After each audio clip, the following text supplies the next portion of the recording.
Hello students, hope you are doing well.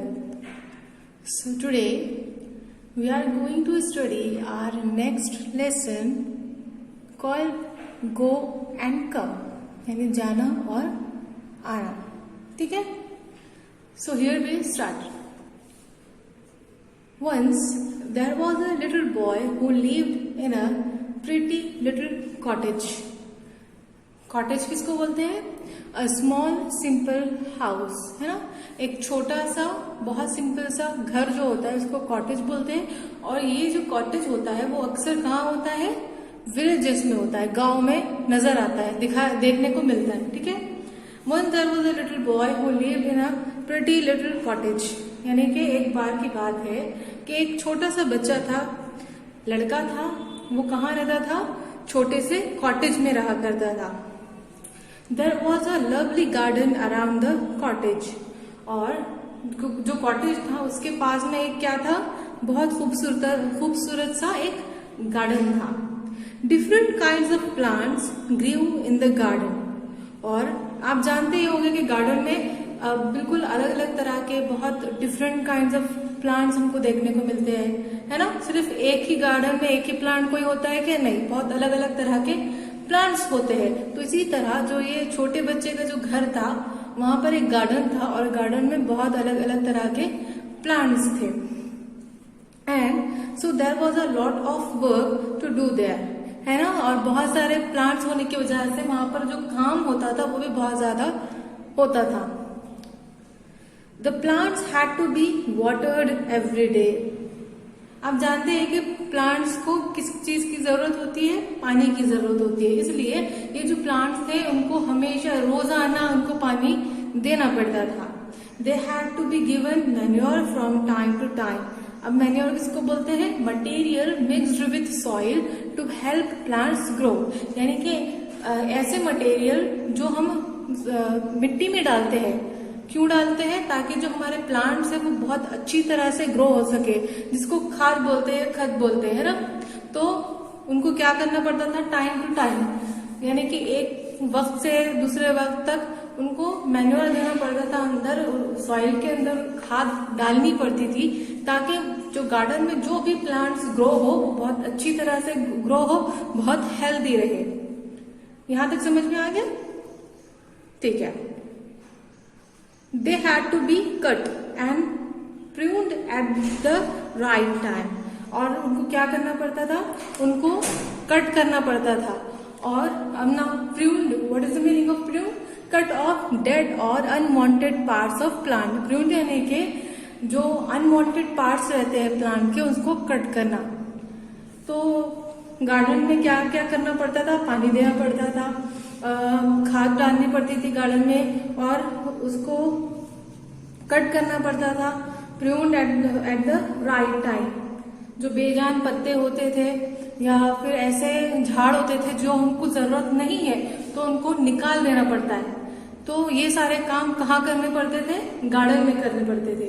The garden needed weeding and cleaning. और garden को किस चीज की जरूरत थी? वीड करने की और क्लीन साफ करने की. वीड यानी कि खेत से ऐसे अनवांटेड प्लांट्स निकालना जिसकी हमको जरूरत नहीं हो. अक्सर आपने देखा होगा कि जब हम किसी चीज की खेती करते हैं या किसी चीज को बोते हैं जमीन में तो वो चीज तो आती ही है, लेकिन उसके साथ साथ कभी कभार ऐसी भी चीजें आ जाती है, ऐसी घास आ जाती है जिसकी जरूरत हमको नहीं पड़ती है. तो हमें क्या करना पड़ता है? उन चीजों को निकाल कर फेंक देना पड़ता है. तो ये सारी चीजें गार्डन में करनी पड़ती है. सबसे पहले तो पानी देना पड़ता है, खाद डालनी पड़ती है, जो भी अनवांटेड हमारे प्लांट्स होते हैं उनको निकालना पड़ता है और गार्डन की क्लीनिंग करना पड़ती है. Everybody in the little boy's family help to take care of the garden. और वो जो छोटा बच्चा था उसकी फैमिली में जितने भी लोग थे वो सारे मिलकर ये जो गार्डन के घर के पास था उसकी केयर किया करते थे, उसकी देखभाल किया करते थे. Now second paragraph. The boy had a very strict uncle who came to stay with them for a few days. अब जो लड़का था उसके एक अंकल थे जो who came to stay with them for a few days. यानी कि वो आए थे उनके साथ रहने के लिए सिर्फ कुछ दिन के लिए. ठीक है. The uncle believed in hard work and discipline. Now, what is the meaning of discipline? Discipline is by obeying rules and orders. यानी कि रूल्स और ऑर्डर जो भी मिलते हैं उनको फॉलो करने को बोलते हैं discipline. The uncle believe in hard work and discipline. जो उसके अंकल थे, वो बच्चे के अंकल थे, वो किस चीज में भरोसा रखते थे? हार्ड वर्क यानी कि कड़ी मेहनत करने में और डिसिप्लिन रखने में बिलीव किया करते थे. One day he saw that the boy was playing around in the house.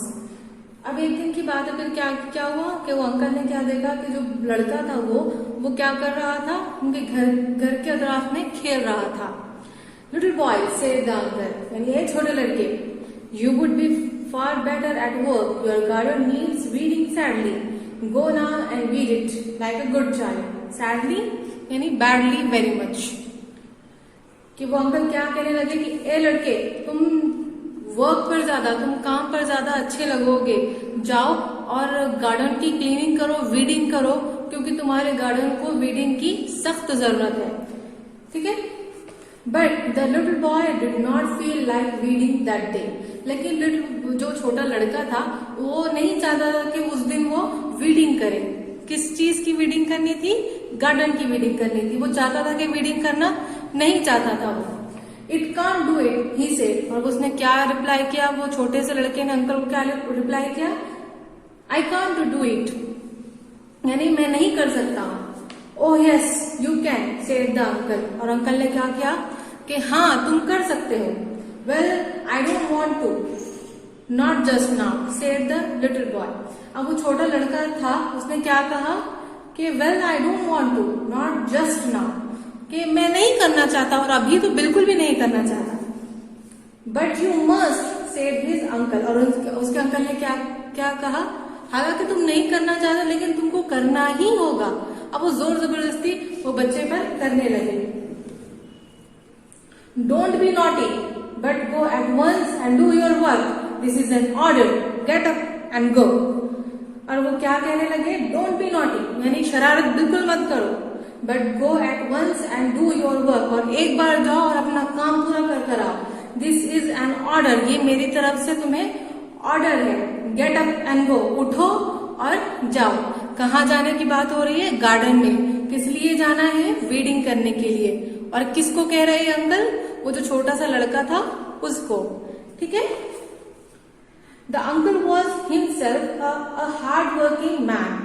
जो अंकल थे वो खुद भी एक बहुत ज्यादा मेहनत करने वाले इंसान थे. He went away to carry on with his own work in another room. और उन्होंने इतने सारे ऑर्डर्स वो बच्चे को दे दिए और फिर क्या किया? उन्होंने खुद ने अपना काम जो भी था उनका काम उन्होंने वो लिया और वो कहाँ चले गए? अपने रूम में चले गए. But the little boy sat still. लेकिन जो बच्चा था उस पर कुछ असर हुआ क्या इनकी बातों का? नहीं हुआ. वो बिल्कुल उसी तरह और वही जगह पर बैठा हुआ था. He felt that his uncle was being unfair. और उसको ऐसा महसूस हो रहा था कि वो जो अंकल है उसके साथ अनफेयर हो रहे थे. वो उसके साथ फेयर कर रहे थे क्या? नहीं कर रहे थे. वो उसके साथ अनफेयर कर रहे थे. यानी कि वो अंकल उस लड़के के साथ सही नहीं कर रहे थे. His chin began to wobble. Wobble means move in a shaky way. यानी कि वो हिल रही थी, कपकपा रही थी. कौन? चिन, ठुड्डी जो होती है वो. He had a lump in his throat and his eyes welled up. Lump means सूजन आ गई थी उसके थ्रोट में, गले में. And his eyes welled up, और उसकी आंखों में से आंसू जा रहे थे. उसकी आंखें पूरी आंसू से भर चुकी थी. है ना. जब भी कभी आपको कोई आपके अंकल या आंट आकर बहुत बुरी तरह से बोलेंगे कि जाओ जाके काम करो, यहाँ क्यों खेल रहे हो, तो जाहिर बात है कि आपके भी आंखों में आंसू आ ही जाएंगे. आप भी रोना शुरू कर दोगे. तो उसी तरह जब उसके अंकल ने कहा कि खेलो मत, जाओ जाकर वीडिंग करो गार्डन में, और ये मेरे बिल्कुल तुम्हारे लिए ऑर्डर्स है, तो ये सुनते हुए वो बच्चे की आंखों में आंसू आ गए. उसकी जो चिन थी वो वोबल होने लगी और जो उसकी थ्रोट थे वो बिल्कुल बिल्कुल सूज चुके थे या उनके अंदर एक टाइटनेस सी आ चुकी थी। Just then his mother walked in, और बिल्कुल इसी वक्त जब वो बच्चा रो रहा था तो उसकी मम्मी अंदर आई। What's the matter little boy, she asked, why do you look so unhappy. अब उसकी मम्मी ने क्या पूछा कि ए छोटे लड़के, तो तुम्हारे साथ हुआ क्या है, what is the matter with you, हुआ क्या है तुम्हारे साथ, why do you look so unhappy, तुम इतने अनखुश, नाखुश या अनहैप्पी क्यों नजर आ रहे हो। किसने कहा ये, उसकी मम्मी ने कहा।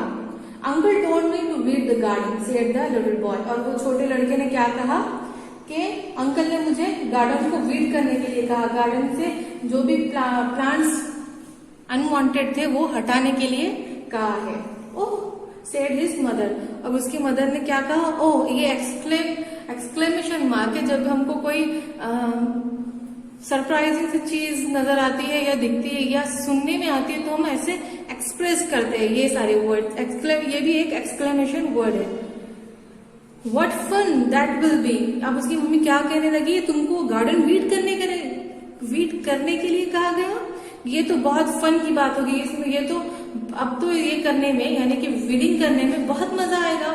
आई love to weed and it is such a fine day, और वो क्या कहने लगी, मुझे तो वीडिंग करना बहुत पसंद है, और देखो जो डे है, जो मौसम है वो भी बहुत अच्छा है, दिन भी बहुत अच्छा है।